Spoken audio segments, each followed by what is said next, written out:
Ricky Soprano here for GriffinAthletics.com with head men's basketball coach Jesse Balcer after a big, tremendous win over Goldey-Beacom. Jesse, you guys led wire to wire, which is not something we've seen very often out of you guys this year. Usually you've been playing from behind. Is that something you made a note of before the game? We make a note of that every game. We would love to go wire to wire. I think the main thing today was we had a lot of assists. We had 21 assists, and we got into it right away and got some easy baskets off of passes. And that's really what we try to do. We don't really talk about getting the lead early and keeping it. We just try to play the same way as much as possible. And today it kind of worked out. You never want to call a game a must-win this early in the year, but if it wasn't a must-win, was it at least a can't-lose? Yeah, I would say it was a must-win because we don't want to. They're a great team. We don't want to go essentially 3 games behind them. There's teams behind us that can still. Wilmington and Georgia Quarter still. They're not out of it yet either. There's a lot of games to play, but yeah, you don't want to be 3 games away from that 4th spot. So we want to just try to take it 1 game at a time now and stay in the thing. And all we did really was we stayed in it. Noel Hightower's first double-double of the season, 12 and 10.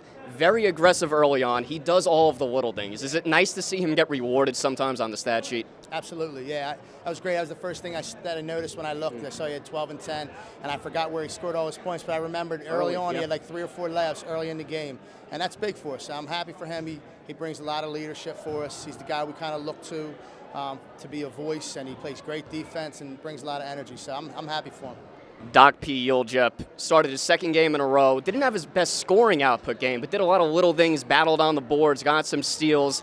Has he cemented his place going forward in the starting lineup, at least for the time being? I would definitely say for the time being. I mean, yeah, DP's playing well, and we needed to try to find a way to get more out of him, and we're getting more out of him. So we'll see. We'll see how it goes. But he was a big part of tonight's win. I didn't even see his numbers, but he made some big plays at some key times, and I thought he played great. Next game, Saturday against Felician. Another big one for you. Really, everyone is from this point on.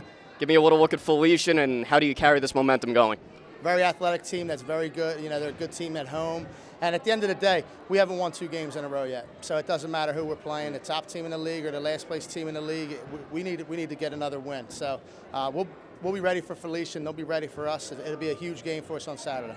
So the Griffins come out on top in this one, 76-62. They beat Goldey-Beacom, move into a tie for 4th place in the CACC, and they'll be back in action on Saturday against Felician.